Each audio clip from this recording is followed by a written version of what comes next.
Alors aujourd'hui, on va commencer une nouvelle série. Avant Noël, je ne sais pas si vous vous rappelez, on a fait une série déjà sur Jean. C'était quoi la série qu'on a fait sur Jean avant Noël? Là, c'est le moment où le pasteur se voit si vous avez retenu les prédications ou pas. Alors, il y a eu Jonas, c'était après Noël. Avant Noël, c'était sur Jean. Et on a fait les miracles de Jésus. Donc, on a vu plusieurs miracles de Jésus. Et aujourd'hui, on va reprendre l'évangile de Jean. Et cette fois, en parallèle de ces différents miracles, Jésus a dit différents « je suis ». Et on va étudier les différents « je suis » de Jésus. Et on va commencer par un premier « je suis » qu'on trouve dans Jean 6 à partir du verset 22. Et il faut admettre que ce texte-là, c'est probablement un des textes les plus bizarres et les plus dérangeants du Nouveau Testament et de ce que Jésus a pu dire. D'ailleurs, vous verrez que c'est tellement dérangeant que ça a dérangé beaucoup de monde. Et c'est vrai qu'à cet endroit-là, il y a des choses particulièrement bizarres. Alors, est-ce que quelqu'un peut me ramener le bip, s'il vous plaît? Je vais lire dans Jean 6, à partir du verset 22. Merci. Et on va lire jusqu'au verset 69. Donc c'est une longue lecture. Et ça va nous permettre de bien comprendre ce que Jésus veut dire et de bien comprendre la portée de ce qu'il nous enseigne ce matin. Je vais lire dans la version Summer. Pour ceux qui n'ont pas leur Bible ou qui ont une autre version, vous pouvez aussi suivre sur le vidéoprojecteur. Donc ça a lieu après que Jésus ait multiplié les pains. Il y a les gens qui sont venus, on en a parlé de la multiplication des pains. Les gens sont venus, ils n'avaient pas à manger. Jésus a fait un miracle. Il a nourri des milliers et des milliers de personnes avec quelques pains et quelques poissons.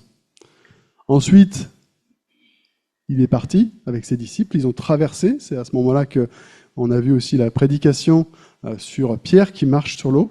Jésus qui marche sur l'eau et Pierre qui est tiré de l'eau parce qu'il veut marcher aussi. Et c'est après tout ça, c'est après ce miracle de multiplication des pains, après ce miracle de Jésus qui marche sur les eaux et qui délivre ses disciples, qu'on arrive dans un enseignement de Jésus très bizarre.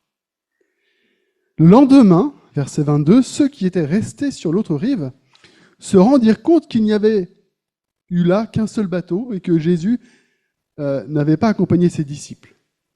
Oui, puisqu'il a marché sur les eaux. Ceux-ci étaient repartis seuls. Entre-temps, d'autres bateaux étaient arrivés à Tibériade, près de l'endroit où toute cette foule avait été nourrie, après que le Seigneur eut remercié Dieu. Quand les gens virent que Jésus n'était pas là, et ses disciples non plus, ils montèrent dans ces bateaux pour aller à Capernaum à la recherche de Jésus. Ils le trouvèrent de l'autre côté du lac et lui demandèrent « Mais maître, quand es-tu venu ici ?» Effectivement, ton bateau il est là-bas et toi tu es ici. Et tes disciples ils sont partis sans toi. Et c'est passé quelque chose de bizarre. Oui, il a marché sur les eaux. Jésus leur répondit « Vraiment, je vous l'assure, si vous me cherchez, ce n'est pas parce que vous avez compris le sens de mes signes miraculeux. Non, c'est parce que vous avez mangé du pain et que vous avez été rassasiés. Travaillez non pour la nourriture périssable, mais pour celle qui dure pour la vie éternelle. Cette nourriture, c'est le Fils de l'homme qui vous la donnera, car Dieu le Père lui en a accordé le pouvoir en le marquant de son sceau. Et que devons-nous faire pour accomplir les œuvres que Dieu nous attend de nous ? Lui demandèrent-ils encore. L'œuvre de Dieu, leur répondit-il, c'est que vous croyez en celui qui l'a envoyé. Sur quoi ils lui dirent, quel signe miraculeux nous feras-tu voir pour que nous puissions croire en toi ? Que vas-tu faire ? Pendant qu'ils traversaient le désert, nos ancêtres ont mangé de la manne. Comme le dit le texte de l'Écriture, il leur donna à manger un pain qui venait du ciel. Mais Jésus leur répondit, « Vraiment, je vous l'assure, ce n'est pas Moïse qui vous a donné le pain venu du ciel. C'est mon Père qui vous le donne, le pain du ciel, le vrai pain. Car le pain qui vient de Dieu, c'est celui qui descend du ciel et qui donne la vie au monde. » « Seigneur, lui dirent-ils alors, donne-nous toujours de ce pain-là. » Et Jésus répondit, « Moi, je suis le pain qui donne la vie. Celui qui vient à moi n'aura plus jamais faim. Celui qui croit en moi n'aura plus jamais soif. Mais je vous l'ai déjà dit, vous avez vu, et vous ne croyez pas. Tous ceux que le Père me donne viendront à moi, et je ne repousserai pas celui qui vient à moi, car je suis descendu du ciel. Car si je suis descendu du ciel, ce n'est pas pour faire ce qui me plaît, mais pour accomplir la volonté de celui qui m'a envoyé. Or, celui qui m'a envoyé veut que je ne perde aucun de ceux qu'il m'a donnés, mais que je les ressuscite au dernier jour. Oui, telle est la volonté de mon Père, que tous ceux qui tournent leur regard vers le Fils et qui croient en lui possèdent la vie éternelle, et moi, je les ressusciterai au dernier jour. Alors les gens se mirent à murmurer contre lui parce qu'il avait dit « C'est moi qui suis le pain descendu du ciel ». Ils disaient « Voyons, n'est-ce pas Jésus, le fils de Joseph? Nous connaissons bien son père et sa mère. Comment peut-il prétendre qu'il est descendu du ciel ?» Jésus leur dit « Cessez donc de murmurer ainsi entre vous. Personne ne peut venir à moi si le Père qui m'a envoyé ne l'attire, et moi, je le ressusciterai au dernier jour. » Dans les écrits des prophètes, vous pouvez lire cette parole. Dieu les instruira tous. Tout homme qui écoute la voix du Père et qui est instruit par lui vient à moi. Personne n'a jamais vu le Père sauf celui qui est venu d'auprès de Dieu. Lui, il a vu le Père. Vraiment, je vous l'assure, celui qui croit à la vie éternelle, car je suis le pain qui donne la vie. Vos ancêtres ont bien mangé de la manne dans le désert, et cela ne les a pas empêchés de mourir. Mais ici, c'est le pain qui descend du ciel. Celui qui en mange ne mourra pas. Moi, je suis le pain vivant, descendu du ciel. Si quelqu'un mange de ce pain-là, il vivra éternellement. Le pain que je donnerai pour que le monde vive, c'est mon propre corps. À ces mots, les Juifs se mirent à discuter vivement entre eux, disant « Comment cet homme pourrait-il nous donner son corps à manger ?» Alors Jésus leur dit « Oui, vraiment, je vous l'assure, si vous ne mangez pas la chair du Fils de l'homme, et si vous ne buvez pas son sang, vous n'aurez pas la vie en vous. Celui qui se nourrit de ma chair et qui boit mon sang a la vie éternelle, et moi je le ressusciterai au dernier jour. Car ma chair est vraiment une nourriture, et mon sang est vraiment un breuvage. Celui qui mange ma chair et boit mon sang demeure en moi, et moi je demeure en lui. Le Père qui m'a envoyé a la vie en lui-même, et c'est lui qui me fait vivre. Ainsi, celui qui se nourrit de moi vivra lui aussi par moi. C'est ici le pain descendu du ciel. Il n'est pas comme celui que vos ancêtres ont mangé. Eux, ils sont morts. Mais celui qui mange ce pain-ci vivra pour toujours. Voilà ce que déclara Jésus lorsqu'il enseigna dans la synagogue de Capernaum. Après avoir entendu, plusieurs de ses disciples dirent « Ce langage est bien difficile à accepter. Qui peut continuer à l'écouter ?» Jésus savait fort bien quel murmure ces paroles avaient soulevé parmi eux. C'est pourquoi il leur dit « Cela vous choque-t-il ? Et si vous voyez le Fils de l'homme remonter là où il était auparavant ? C'est l'Esprit qui donne la vie. La chair, elle seule ne sert à rien. Les paroles que je vous ai dites sont esprit et vie. Hélas, il y en a parmi vous qui ne croient pas. » En effet, dès le début, Jésus savait quels étaient ceux qui ne croyaient pas et qui était celui qui allait le trahir. Aussi, ajouta-t-il, c'est bien pour cela que je vous ai dit, personne ne peut venir à moi si cela ne lui est accordé par le Père. À partir de ce moment-là, beaucoup de ses disciples l'abandonnèrent et cessèrent de l'accompagner. Alors Jésus, se tournant vers les 12, leur demanda, « Et vous, ne voulez-vous pas aussi partir ?» Mais Simon-Pierre lui répondit, « Seigneur, vers qui irions-nous ? Tu as les paroles de la vie éternelle. Nous avons mis toute notre confiance en toi, et nous savons que tu es le Saint envoyé de Dieu. Amen. »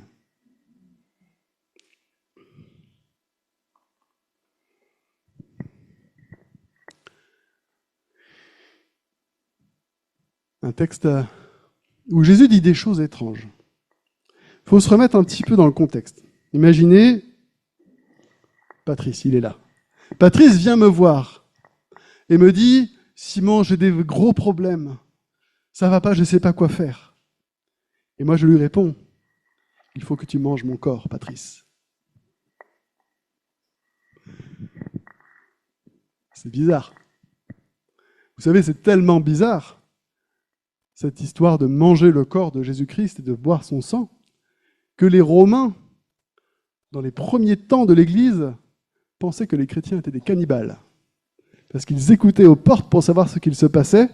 Les espions de l'empereur romain, ils écoutaient aux portes et ils entendaient des gens qui partageaient le pain qu'ils appelaient le corps de Christ. Ils partageaient le corps de Christ et le sang du Christ. Et donc ils pensaient qu'ils mangeaient véritablement de la chair et véritablement, ils buvaient véritablement le sang. Et ça a été un des motifs qui permettait assez facilement à ceux qui le voulaient de faire condamner et tuer des chrétiens.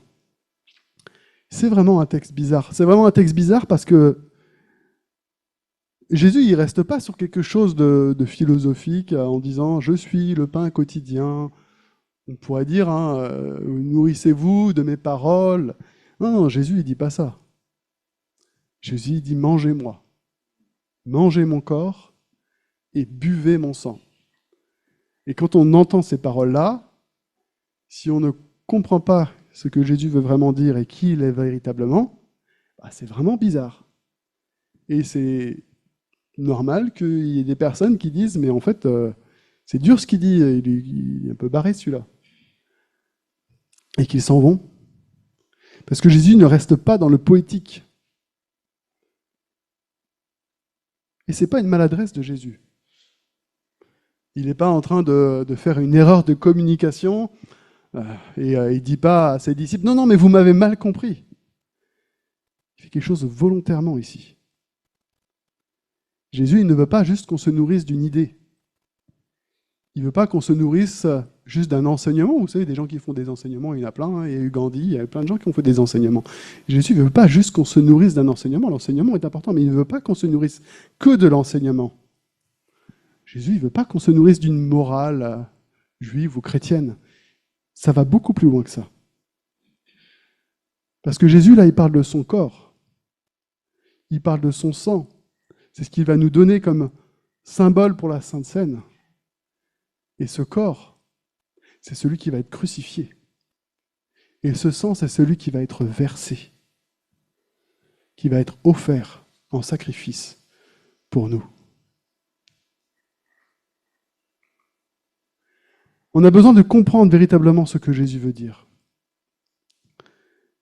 Jésus, il veut nous transmettre quelque chose, et plus qu'un symbole, il veut nous transmettre sa vie. Il nous dit « mangez mon corps » parce que son corps, il va être crucifié pour nous. Il nous dit « buvez mon sang » parce que son sang, il va couler pour nous.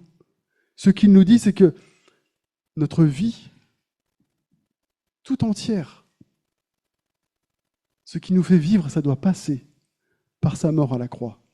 Ça doit passer par son salut à lui. Notre vie va passer par sa mort. Par une grâce et un don total de Jésus-Christ. La vie éternelle, elle a un prix. C'est Jésus-Christ qui est mort et il a payé dans sa chair. Il l'a payé de son sang. Sans la croix, sans Jésus crucifié, sans le sang qui coule, il n'y a rien à manger. Sans le corps donné de Jésus-Christ, il n'y a pas la vie que l'on peut avoir. Le salut passe par le corps brisé de Jésus-Christ. Et les gens lui posent des questions. Ils veulent savoir quel signe feras-tu pour nous ? Ils veulent toujours plus de signes, ils veulent toujours plus de choses pour eux, ils veulent toujours être nourris de beaucoup de choses. Il vient de les nourrir de beaucoup de pain. Il vient de faire de nombreux miracles. Et Jésus leur apporte des réponses. Jésus répond à leurs questions. Qu'est-ce que tu vas faire pour nous ? Je vais donner mon propre corps pour vous. Je vais donner mon propre sang pour vous. Ce n'est pas la réponse qu'ils veulent entendre. Jésus leur répond, vous voulez que je fasse des miracles pour vous ? Vous voulez que je vous donne du pain ? parce que vous avez faim. Mais moi, je suis le pain de la vie. Je suis ce dont vous avez réellement besoin. Je ne vais pas vous donner un autre miracle qui va encore remplir votre ventre. Je ne vais pas vous donner une solution immédiate. Vous êtes venu parce que vous aviez faim, je vous ai donné à manger hier, c'était facile. Vous voulez à nouveau une solution facile, vous voulez que je vous remultiplie les pains aujourd'hui pour satisfaire vos désirs. Non, je ne vais pas vous donner ce que vous voulez. Je vais vous dire ce que vous avez besoin d'entendre. Je vais vous dire qui je suis. Et malheureusement, la réaction de ceux qui écoutent Jésus n'est pas géniale. Jésus répond à nos questions. Jésus nous donne ce dont nous avons vraiment besoin. Mais ils n'arrivent pas à l'écouter. Ils ne disent pas la parole de Jésus, elle est difficile à comprendre, elle est obscure. Non, ils disent elle est dure. Ils ont compris ce que Jésus veut dire. Mais ils ne veulent pas l'accepter. Ils ne veulent pas accepter qu'ils ont besoin de Jésus-Christ, qu'ils ont besoin de se nourrir de lui. Et Jésus ne baisse pas le niveau, il ne négocie pas, il ne reformule pas pour qu'ils comprennent mieux. Jésus, il assume. Jésus, il assume que ce dont ils ont besoin, ce n'est pas d'avoir un ventre rempli. Ce dont ils ont besoin, ce n'est pas des miracles. Ce dont ils ont besoin, c'est la vie éternelle. Et la vie éternelle, ça passe par accepter qui est Jésus-Christ, qu'il est venu du ciel, qu'il a été envoyé par Dieu, et qu'il est venu pour mourir pour nous, pour donner son corps, pour donner son sang en sacrifice pour nous. Il ne cherche pas des admirateurs, Jésus. Il ne cherche pas des gens qui consomment des miracles. Il ne cherche pas non plus des croyants du dimanche. Il cherche des gens qui sont prêts à vivre pour lui. Ce matin, tu es peut-être venu sans connaître ce Jésus. On est nombreux dans cette salle à connaître Jésus, à comprendre ce que ça veut dire de manger son corps et de manger son sang, parce qu'on a compris le sens de ce qu'il a fait pour nous quand il est mort à la croix et qu'il est ressuscité, quand son sang a coulé. Jésus-Christ est mort pour tes péchés. Il est mort pour nos péchés à tous.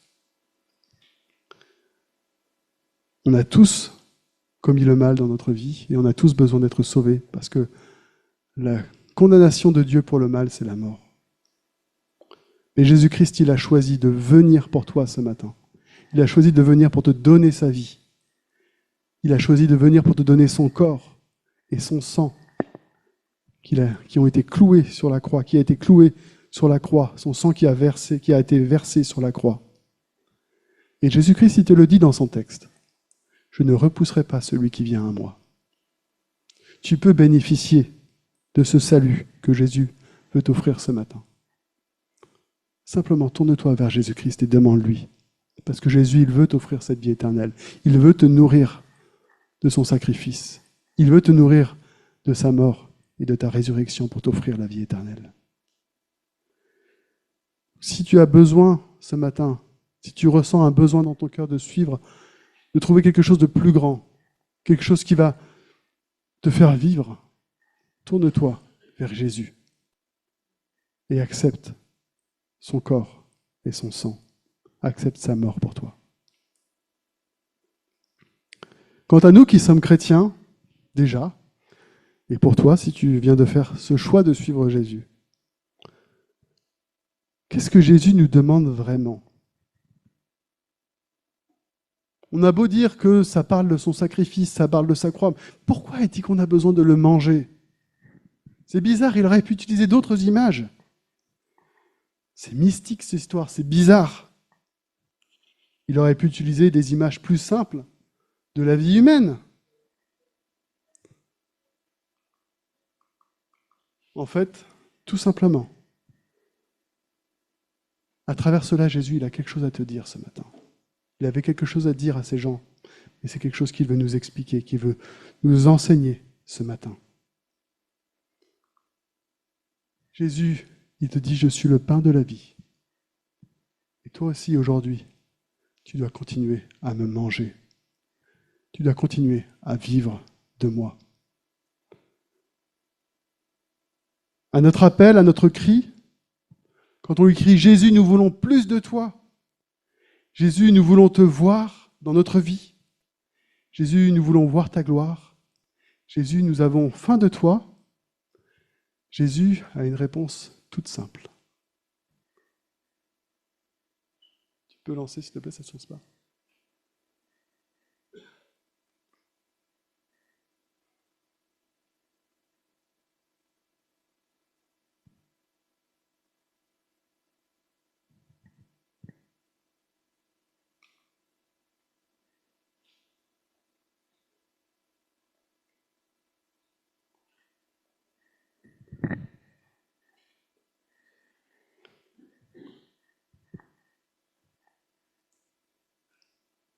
Bon, ça marche pas. Eh ben, on va passer à la suite, c'est pas grave.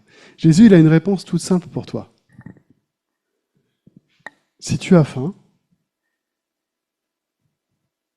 eh bien, il faut manger. Et là, tu te tournes vers Jésus et tu lui dis « Oui, mais Seigneur, je n'y arrive pas. » Eh bien, il faut te forcer. Il faut manger. Qui ici, levez la main si vous le faites, et j'applaudis, qui ici ne mange que le dimanche matin? Qui dans cette salle se dit, alors on est dimanche matin, je vais prendre mon petit déjeuner, et c'est bon pour toute la semaine?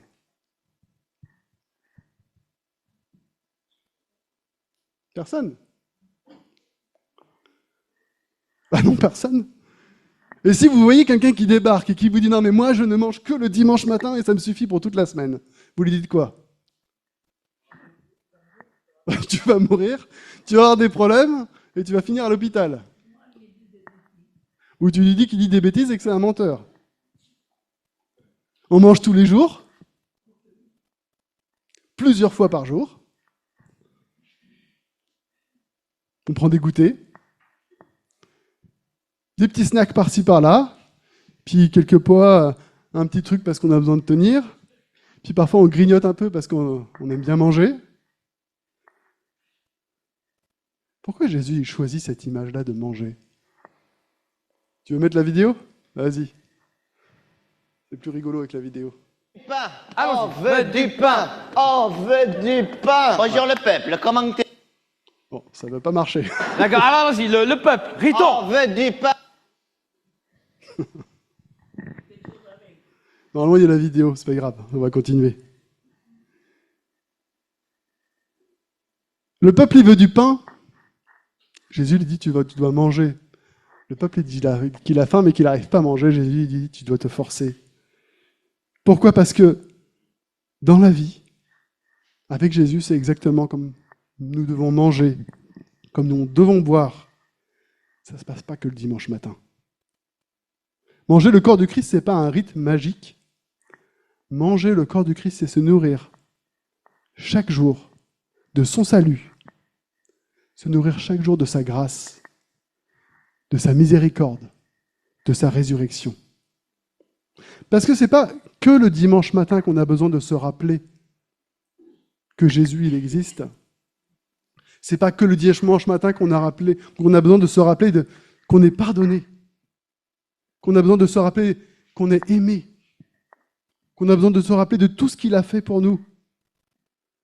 Ce n'est pas que le dimanche matin qu'on a besoin de se rappeler que la mort n'a pas le dernier mot. Ce n'est pas que le dimanche matin qu'on a besoin de se rappeler qu'on a un Dieu qui est vivant et qui est avec nous. Et que Jésus-Christ, il n'est pas mort, il est ressuscité.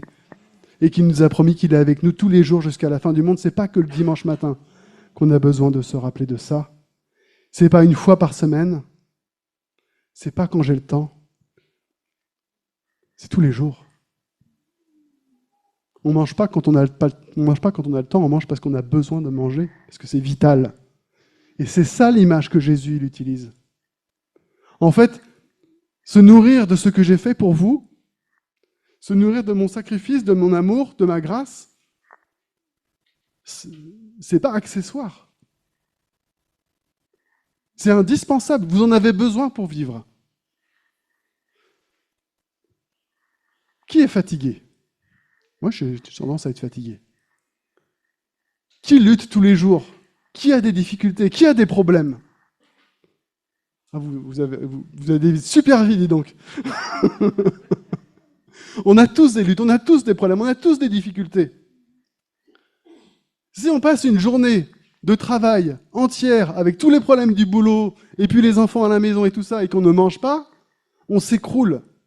Jésus, il te dit, avec moi, c'est pareil. Si tu passes ta journée sans moi, tu t'écroules. On peut jeûner une journée, 2 journées, 3 journées, on va survivre, au bout d'un moment, c'est fini. On a besoin de Jésus-Christ, et on n'en a pas besoin que de temps en temps, on en a besoin tout le temps. Celui qui ne mange pas, il manque. Celui qui ne mange pas est mal nourri, et il tombe malade. Ce n'est pas un jugement, c'est un constat. On ne peut pas tenir sans se nourrir. On ne peut pas tenir sans se nourrir de Christ. C'est un enseignement que Jésus veut nous donner à chacun d'entre nous. Si tu as des difficultés dans ta vie, si tu passes par des moments où ta foi vacille, des moments de grand doute, nourris-toi de moi. Viens à moi. Apprends à te nourrir de ma grâce. Apprends à te nourrir de mon amour. Apprends à te nourrir de ma parole, de la vérité. Mais parfois on se dit, oui mais là, c'est trop difficile, j'y arrive pas, ma vie elle est trop difficile. J'arrive pas à prendre ce temps avec Dieu. J'arrive pas à trouver cette force en moi pour prendre du temps avec Dieu. Et quand on est malade, parfois on n'a pas envie de manger. Eh bien, on doit se forcer. On doit prendre à manger, on doit le mettre dans notre bouche et on doit avaler parce qu'on sait que si on ne le fait pas, on va mourir. Et aussi, quand quelqu'un est malade, parfois, on vient le voir et puis on l'aide à manger. On lui apporte à manger. Spirituellement, c'est pareil. Il y a des moments où on n'arrive pas à lire la Bible. Il y a des moments où on n'arrive pas à prier. Il y a des moments où on a l'impression de ne plus avoir de force. Premièrement, on doit parfois se faire violence pour le faire. L'apôtre Paul, il dit que la foi, c'est un combat. Il traite durement son corps pour ne pas être disqualifié. L'apôtre Paul dit ça de lui-même, premièrement. Deuxièmement, on a besoin les uns des autres. Comme quand on est malade et qu'on n'est pas capable de se faire à manger nous-mêmes et de se nourrir nous-mêmes parfois même, eh bien on a des gens qui viennent nous aider, qui viennent nous faire à manger, qui viennent nous donner à manger. On a besoin de prendre soin les uns des autres et d'aller nourrir les frères et les sœurs qui ne sont pas capables de le faire eux-mêmes.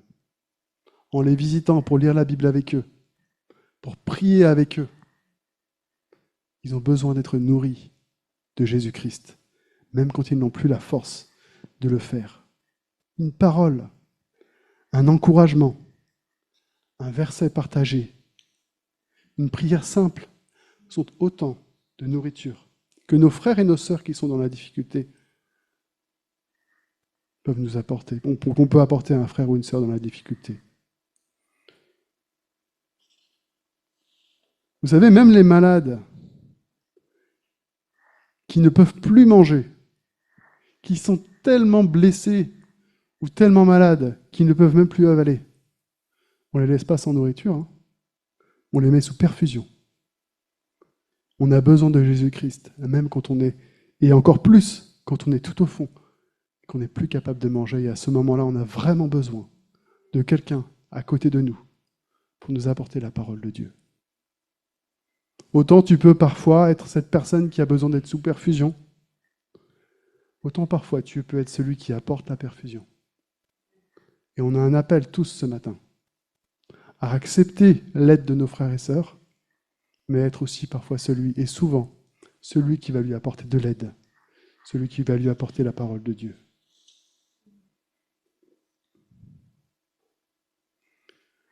Il y a un autre enseignement pour nous aussi ce matin. Regardez la réaction de beaucoup de ceux qui l'écoutent. Ils entendent Jésus. Ils comprennent ce qu'il dit. Ils ne l'acceptent pas.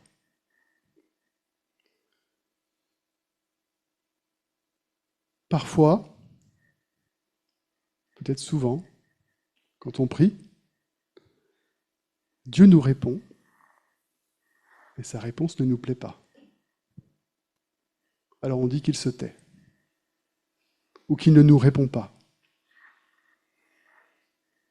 Parfois, ce n'est pas Dieu qui est silencieux. C'est nous qui avons fermé les oreilles et qui refusons d'entendre. Comme ses disciples qui le suivaient, qui n'ont pas voulu entendre ce qu'il disait.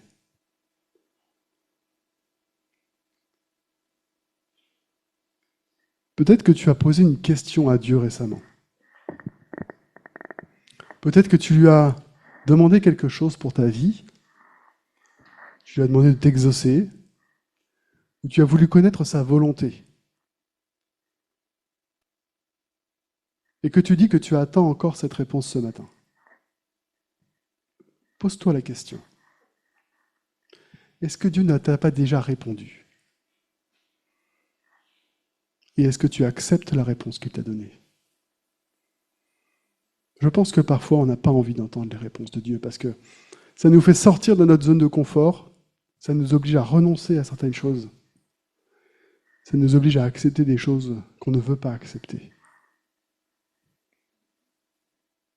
Mais Dieu, Jésus-Christ, ce qu'il veut t'apporter, ce n'est pas ce que tu as envie d'entendre. Ce qu'il veut t'apporter, c'est la vérité, et c'est ce dont tu as besoin.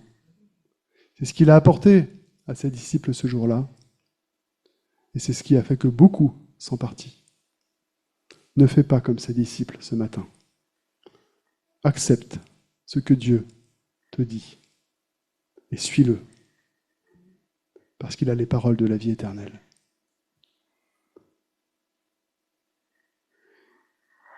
Et du coup, peut-être que pour chacun d'entre nous,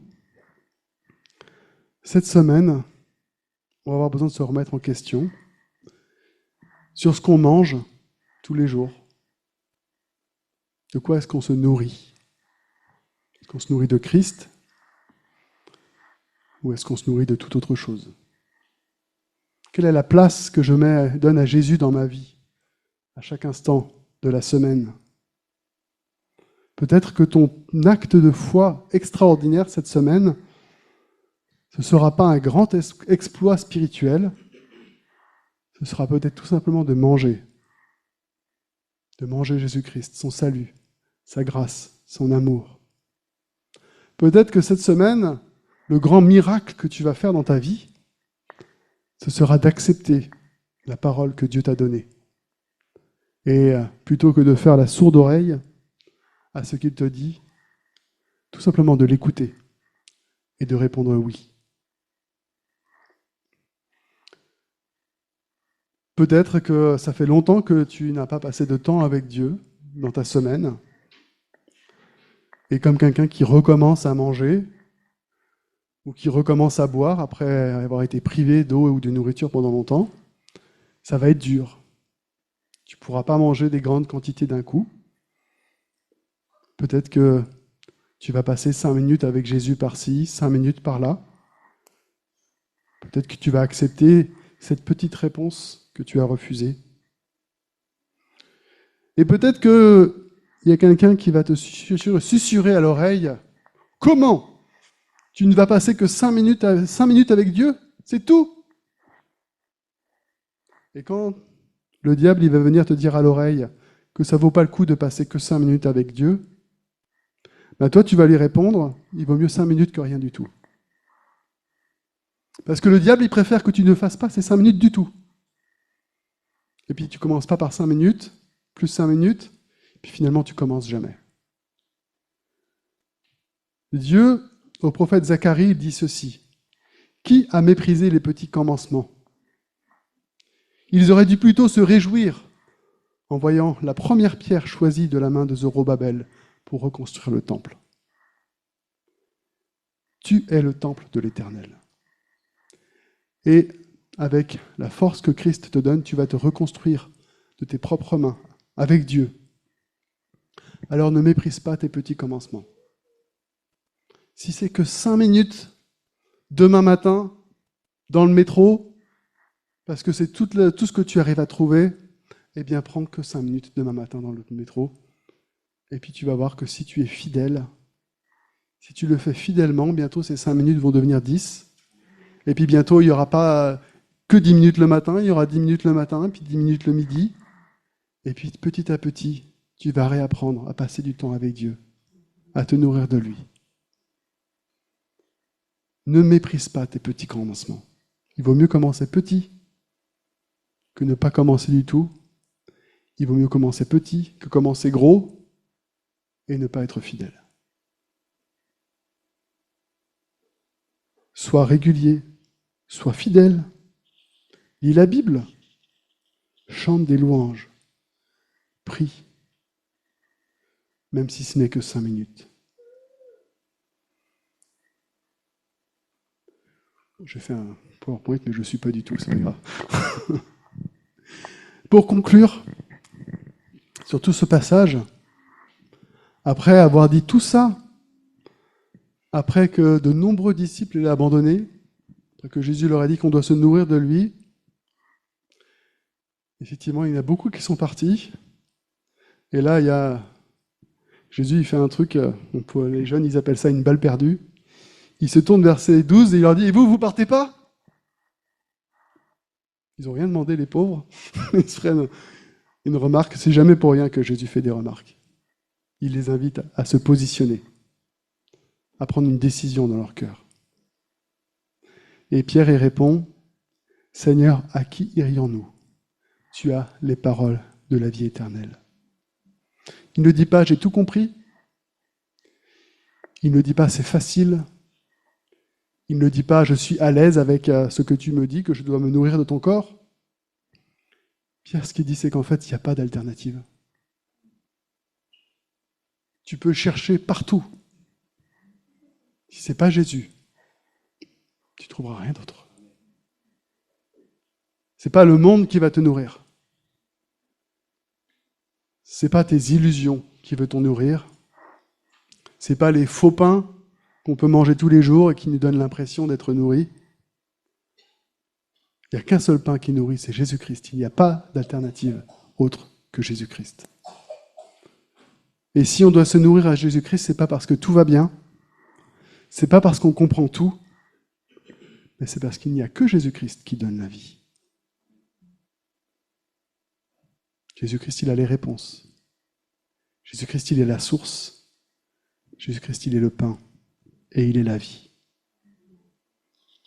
Alors ce matin, l'appel n'est pas à devenir le plus fort de tous les chrétiens. L'appel n'est pas à être celui qui réussit le mieux. L'appel, c'est la fidélité. Et c'est comprendre, pour chacun d'entre nous, que Jésus-Christ est la clé de la vie et qu'on a besoin de lui à chaque instant. Alors l'appel pour toi ce matin, il est simple. Reviens manger. Reviens à la source. Reviens à Jésus-Christ. Même fatigué, même à bout, même avec des doutes, reviens à Jésus-Christ. Jésus te dit, je ne suis pas un repas exceptionnel du dimanche. Je suis le pain quotidien qui te permet de tenir chaque jour. Alors, comme Jésus-Christ a posé cette question à ses disciples, et vous, qu'allez-vous faire ? Jésus-Christ, ce matin, il te pose la question à toi. Et toi, que vas-tu faire ? On va prendre un temps pour prier, pour se mettre devant Dieu. On va commencer ce petit moment des 5 minutes. Vous n'avez pas besoin de prier à haute voix. Vous pouvez juste prendre un temps, tournez-vous vers Jésus-Christ. Et nourrissez-vous à la source. Prenez un temps avec Jésus-Christ. Seigneur Jésus-Christ, trop souvent nous te laissons de côté. Trop souvent nous nous laissons emporter par le flot de la vie, par toutes les choses à faire. Nous sommes débordés. nous sommes fatigués. Parfois, nous nous laissons entraîner par les loisirs, par les illusions. Et nous oublions que celui qui nous donne la force de vivre, c'est toi. Celui qui nous renouvelle, c'est toi. Je te prie pour que tu nous aides à reprendre en main notre vie. Que tu nous aides à prendre ce temps avec toi. Parce que nous avons besoin de tes forces. Parce que nous avons besoin de ton amour. Parce que nous avons besoin de ta grâce. Nous avons besoin d'être renouvelés par ton esprit quand nous passons des journées épuisantes, éprouvantes, physiquement et psychologiquement. Des journées de combat spirituel parfois. Apprends-nous à prendre le temps avec toi.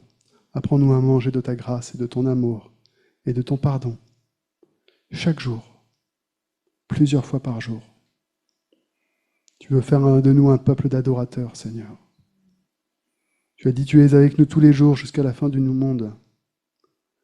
Et tu as dit que tu voulais que notre vie soit une prière perpétuelle. Alors apprends-nous à vivre. Apprends-nous à vivre une vie où tu es au centre et où nous ne passons pas du temps avec toi juste occasionnellement ou le dimanche matin, mais où non seulement tu es avec nous, mais où nous aussi, nous sommes avec toi. Dans le nom de Jésus-Christ. Amen.